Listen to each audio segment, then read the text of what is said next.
Класично и романтично.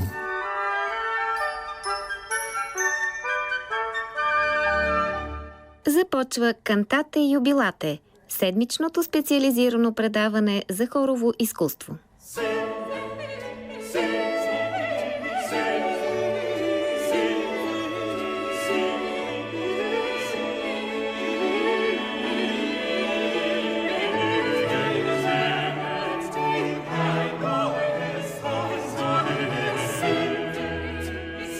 Здравейте, от мен Даниела Найденова и от звукорежисьора Елена Трайкова. За 22 година, от 10 до 14 юни, китният черноморски град Поморие събра църковни и светски хорове, ансамбли и индивидуални изпълнители от страната и чужбина, покорени от красотата на духовната музикална традиция и готови да споделят и се преживеят отново, заедно с публиката, онези молитвени и съкровени моменти в живото музициране в рамките на Международния фестивал за православна музика Света Богородица Достойно Ест. Каква бе равносметката от тази годишното издание, ще ни разкаже музикалният директор на фестивала Таня Никлева-Владева, а ние започваме с музика. Слушаме документален запис от 13 юни от поморийския храм Рождество Богородично. Павел Чесноков. Под Твоя милост изпълнява представителния хор Свети апостол Карп при Старозагорската света митрополия. Диригент е негово високо преосвещенство Старозагорския митрополит Киприян.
Посрещам с добре дошла в студиото на Кантата юбилате Таня Никлева-Владева. Здравей!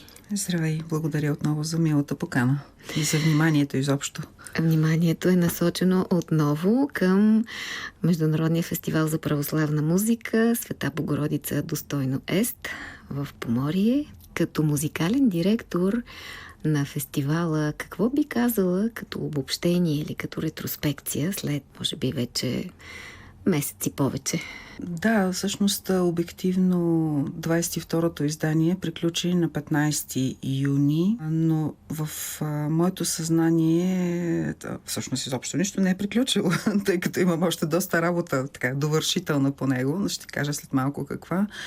Утехата е, че не съм само аз така, като си споделяме, обменяме мисли, спомени с близки познати хористи, колеги, които са били там. Доста живо се отпечатало тази годишното издание, конкретно в съзнанието, в паметта, в сърцата, в душите на всички, които бяха там. Трудно беше да се организира. Знаете, ние не сме много хора, обаче сме перфекционисти за добро или лошо и се опитваме да направим така, че нещата да текат гладко, колкото е възможно, но това са много състави с много участници. Над 400 бяха тази година. Винаги се намира нещо, което така да се опита да ни извади от релси, когато тръгне вече да тече, но всички сме живи, здрави, на крака, усмихнати сме, не сме се отказали, даже напротив, още по-мотивирани сме за следващото издание. Както и други години имахме прекрасни състави от различен калибър, малки, средни, големи, професионални, любителски. С задоволство мога да отбележа, че имахме 5 състава дебютанти, като във всяка категория включително. В църковни хорове първа категория имахме дамски хор Светоян Златоуст от Варна с диригент Сълзица Николова. Изключително впечатление ми направи този силно камерен дамски състав, само 8 жени, но се представиха великолепно и силно се надявам да ги виждаме тепърва всяка година, ако имат възможност, разбира се. Поздравления за тях.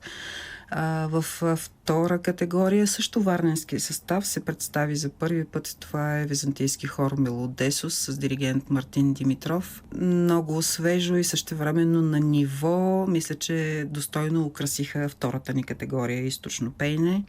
И цели 3 състава дебютанти се представиха в трета категория светски хорови ансамбли. Едните бяха хор Рилски звуци към читалище Зора в Дупница с диригент Аврора Тимева. Това е състав с многогодишна история и с много драматичен и дълъг творчески път. Радвам се, че се усмелиха най-после да дойдат при нас. Надявам се, че са усетили какво е да си на такъв форум сред такива състави, така, както и друг път съм казвала. Фестивал в Поморие е преживяване, но и школа и всеки с отворени сетива може да вземе много оттам за себе си. В частност и за този състав. Поздравяваме ги за дебюта. Също така един състав, който преди години беше базиран в Благоевград, от известно време в София, дамски хор Лира с диригент доцент Галина Попова, които също прекрасно се представиха с много финно, нюансирано звучение и с прекрасно изпълнен репертуар.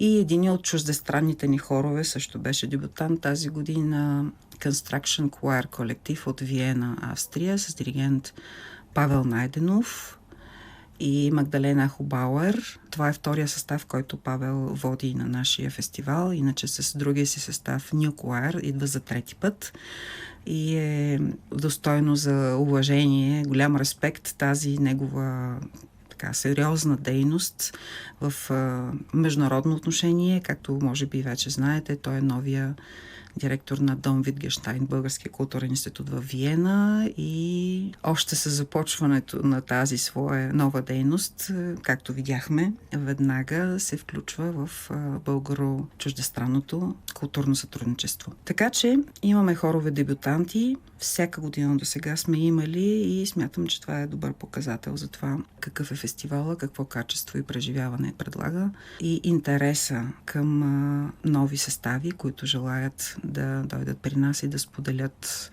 своето изкуство. Други неща, които се случиха тази година, освен че се насладихме в 5 дни на много пълноценни, пълнокръвни концерти, нещо, което всеки, който е бил там във всички дни, предполагаме забелязал. Знаете, фестивалните концерти се провеждат в храм Свето Рождество Богородично. Нямаше нито един концерт в тези 5 дни, в които храма да не беше изпълнен до краен предел. Изключително много публика имаше от първия до последния концерт, без значение дали беше в 4 часа след обед или в 11:30 сутринта, дали в делничен ден или почивен ден, което говори, че освен сред нашата общност, хорово-певческа, диригентска, църковната общност и за жителите, и за гостите на града, това е нещо от години чакано и желано, и както по улиците ни спират и ни се радват. Вие сте от еди кой си хор, чакаме ви всяка година, с вас ни започва сезонът. Буквално, това е цитат. Аз тук мога да допълня, че не само вътре храма е изпълнен, а отвън, около храма, тъй като се чува музика по пейките, по парковете, също стоят и слушат, и това е една допълнителна екстра, която предлагате. Това е прекрасно наистина и най-много ме радва за това, че, както знаете, достъпът е напълно свободен и там е този, който желае да чуе, който желае да се присъедини. Значи, желаещи да стават все повече, да чуят и да станат съпричастни с това, което се случва. Във връзка с това, може би, следващото нещо, което трябва да отбележим, че за втора година и може би ще се превърне в ежегодна традиция, Сливенска митрополия в лицето на Негово високо преосвещенство, Сливенски митрополит Арсений, организира в дните на фестивала православна пловдивска телевизия излъчва на живо всички наши концерти. Не само тези, които са с православна програма вътре в храма, но и откритите сцени, концертите, които се провеждат вечер отвън на площада, когато хоровете представят различна свободна програма, фолклорна, светска, въобще за подходяща за широка публика. Всички архиерейски литургии, които се случват, разбира се, тържественото откриване, после закриване. И не само това, не само, че в реално време всеки желаещ може да проследи наживо тези събития, при това смея да кажа висококачествено заснети, с добър звук, но и сега по-настоящем записите, всичко това, което е било излъчено, е качено в YouTube канала на Сливенска митрополия и всеки, който има интерес, може да ги види и следварително и доколкото е възможно, разбира се, със средствата на записа, да се преживее отново това, което се случи в тези дни. Това е наистина сериозна стъпка в популяризирането на тази музика и в частност на нашия фестивал, така че сме благодарни за цялата тази организация и техническо обезпечаване.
Нещо интересно, друго и по-различно, което се случи. Знаете, фестивала го правим живи хора в една обстановка и обстоятелства, които могат да бъдат променени всеки момент заради нещо.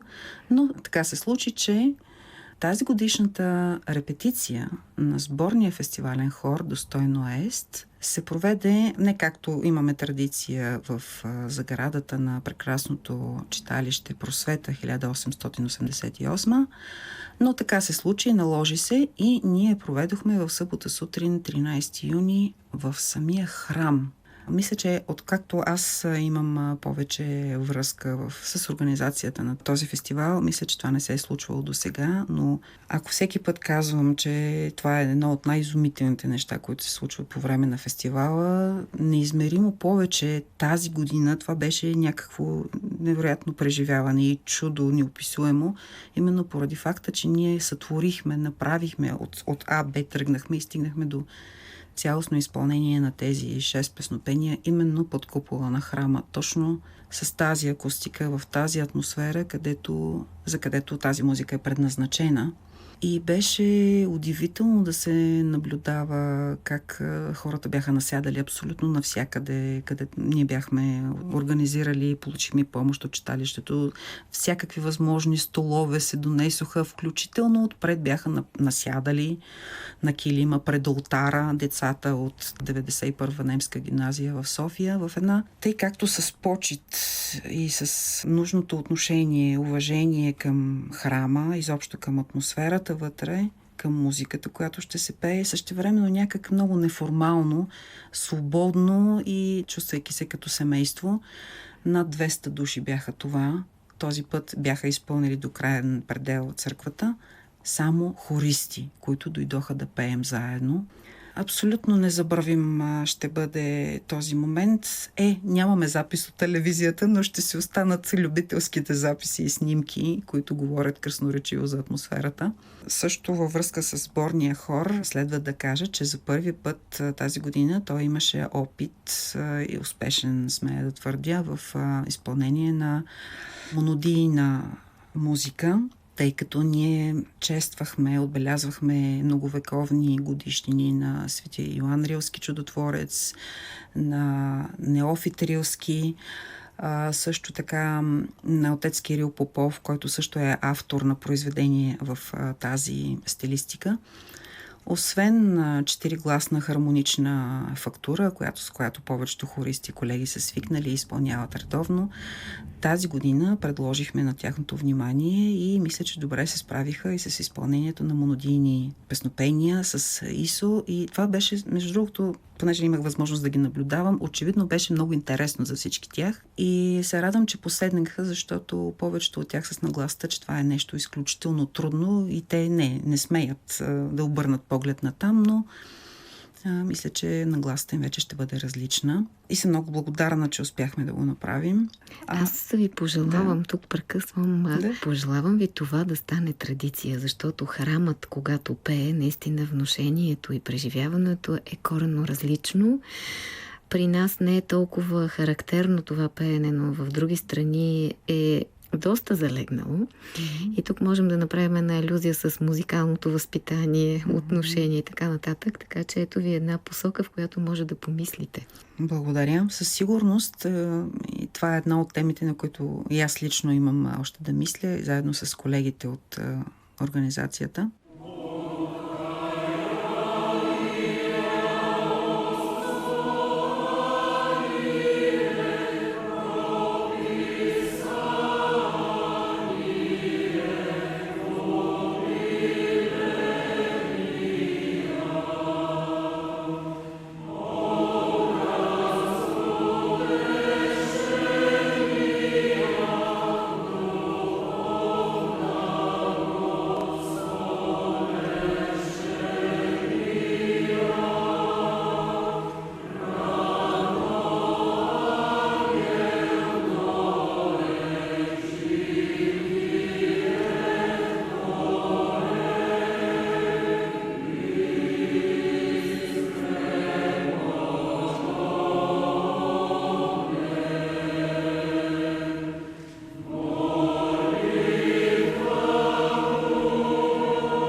Нещо друго, което мен лично ме кара да се чувствам много удовлетворена, във връзка отново и с сборния хор и с отбелязването на годишнините, за които споменах.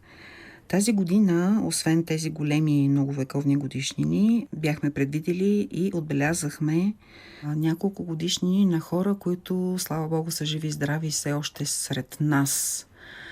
Това е майстор Стоян Бабеков, композитор на църковна музика и диригент, чиято 90-та годишнина предстои през октомври тази година да е жив и здрав. Споменатия вече обичан наш отец ставрофорен иконом Кирил Попов, който навърши 70 години през декември 25-та година. И дългогодишният двигател на фестивала госпожа Йорданка Тоджарова, която със своята изключителна пословична скромност, дано не ми се изсърди, ако ме чуе, тя отказа да бъде включена в официалните чествания, но все пак тя е един човек, който е дал изключително много от живота си, от всичко това, което знае и може, за да го има този фестивал, да се развива и да пребъде чак до настоящото 22-ро издание. Наред с другите автори, както и с апостол Николай Струмски, 140 години от рождението на когото също официално отбелязахме.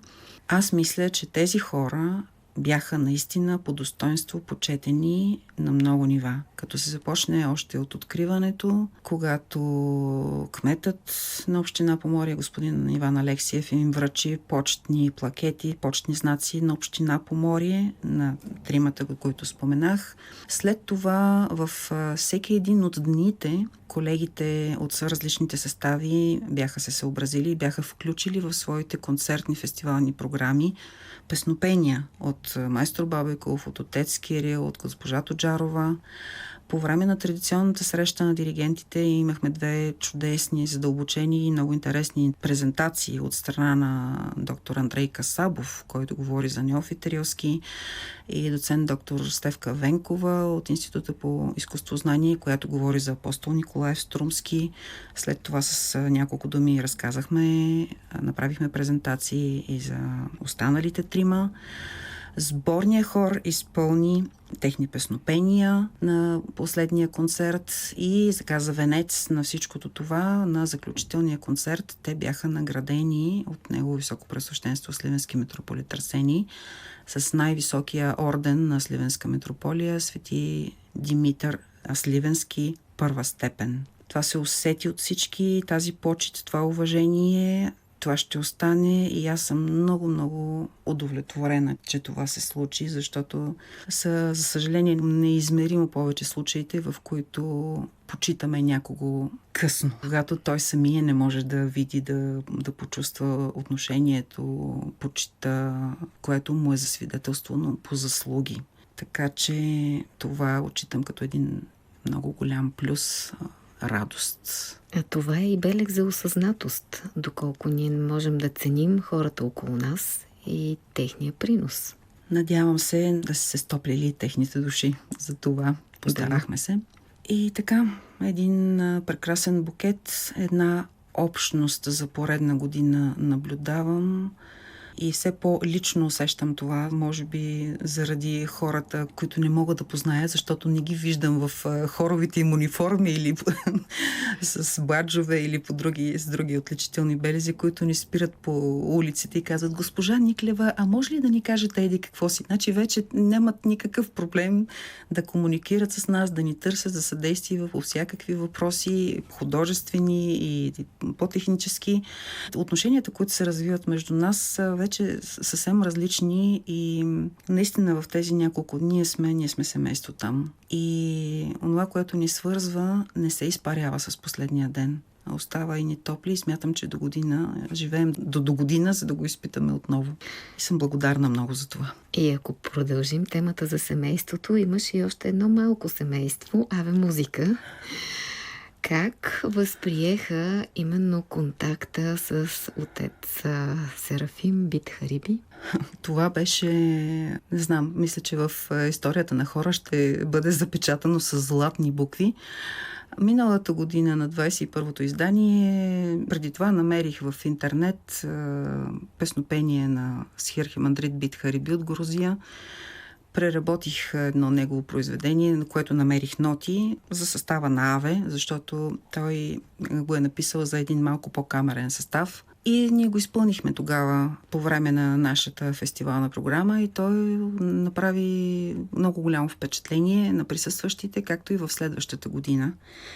Така и не разбрах имаше ли общо на практика или не това наше изпълнение преди година, но в един момент, съвсем скоро преди началото на тази годишния фестивал, се разбра, че Сливенска митрополия е поканила лично Схиархимандрит Бидхареби, който е със статут на световна звезда, да дойде и да изнесе концерт по време на нашия фестивал. И това беше шокиращо, наистина.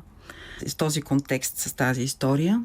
И си казах, това е страхотно, а дали ние бихме могли да изпеем неговото Три светое, защото все пак с такава почет и с такава любов го пеем. То е страхотно това песнопение, просто и страшно въздействащо. И като музика, освен заради арамейски език. Но в крайна сметка разбрахме, че така, световните звезди са си световни звезди, достъпът до тях не е толкова лесен вследствие на различни обстоятелства и както и да ние го изпяхме като почет към тях в нашата фестивална програма.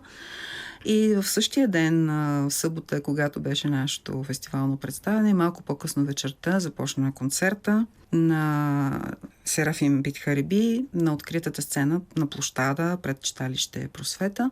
И аз, признавам си, дори първоначално не разбрах какво се случва. Успях да го проследя в контекст по-късно, когато гледах записа от концерта.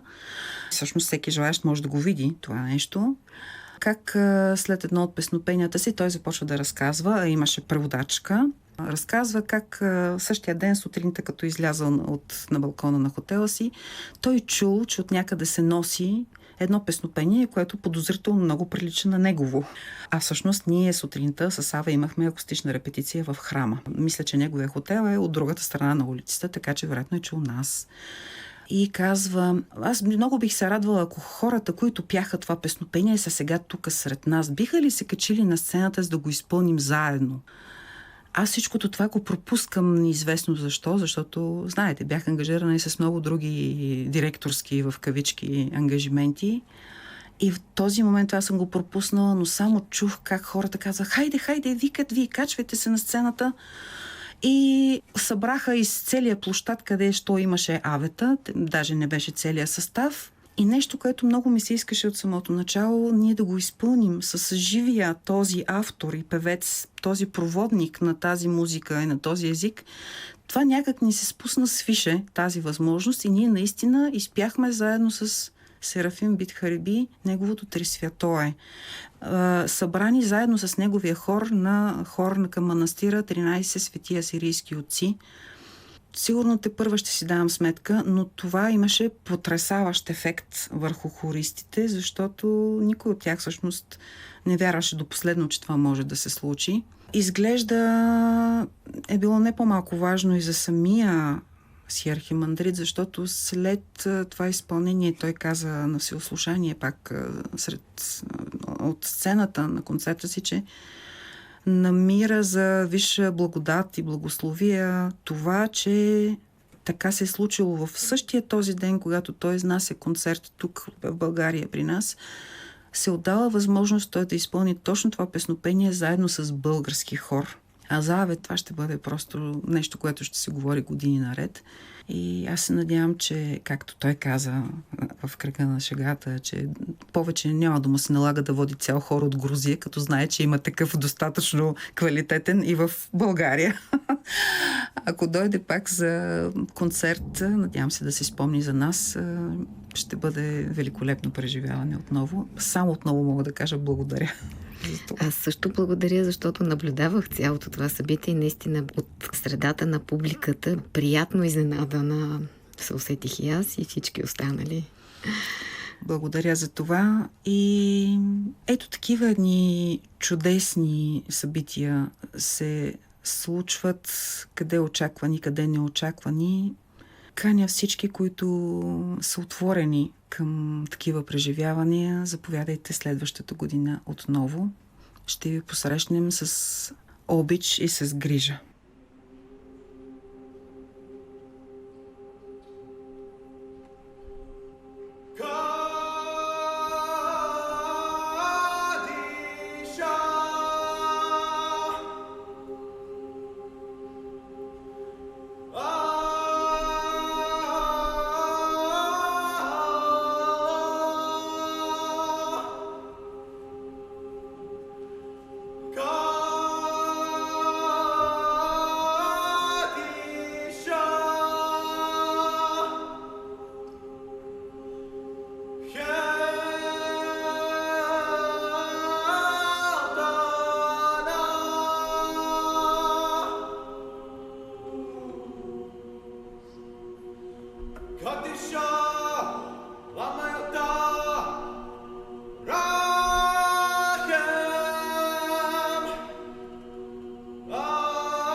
Музика на Схирхи Мадрид, Серафим Бит Хариби. Чухме неговото произведение на арамейски език "Святи и Боже" в изпълнение на хор Аве Музика с солист Дамян Владев и диригент Таня Никлева. А това беше документален запис от 13 юни тази година от Поморие.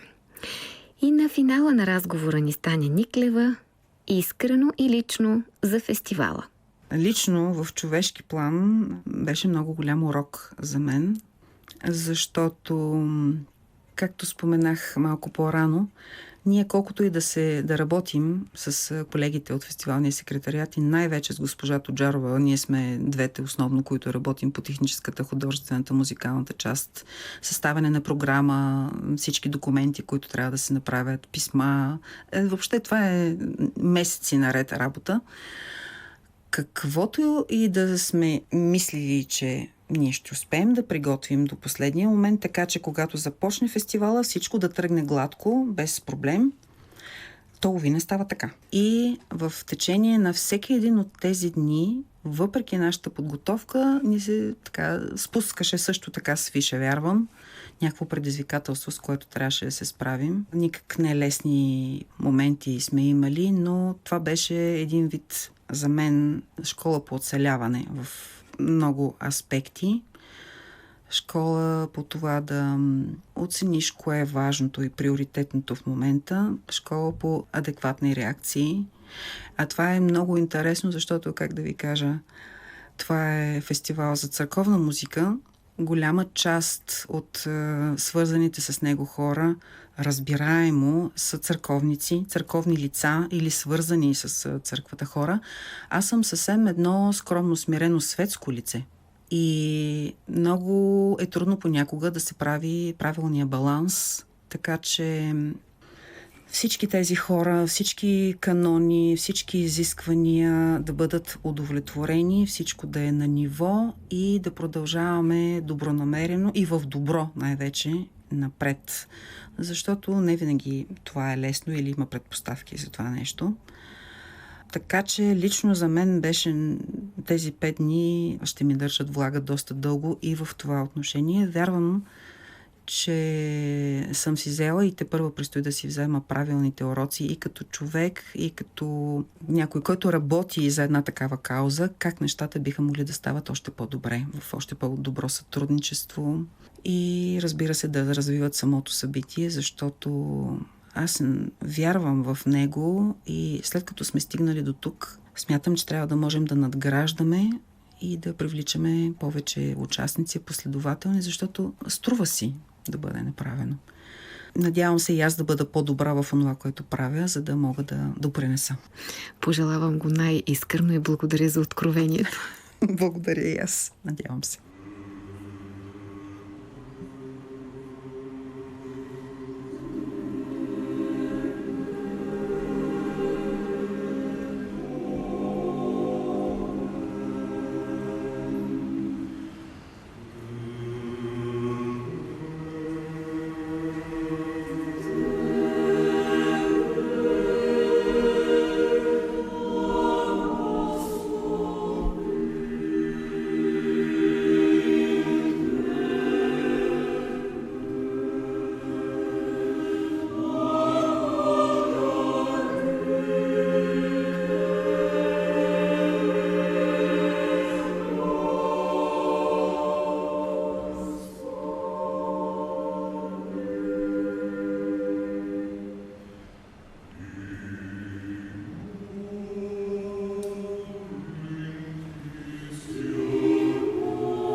ТБ поем номер 4 на Апостол Николаев Струмски в изпълнение на хор Аве Музика под диригентството на Таня Никлева. Документален запис от фестивала в Поморие. С това завършва днешната ни среща в Кантата Юбилате, посветена на Международния фестивал за православна музика Света Богородица достойно ест. Очаквайте още от това събитие, а с това екипът на предаването днес Елена Трайкова, звукорежисьор, и Даниела Найденова пред микрофона ви пожелава хубаво настроение с програма Христо Ботев и с изпълнението на Отче наш номер 6 от Стоян Бабеков, заедно всички хорове на фестивала в Поморие.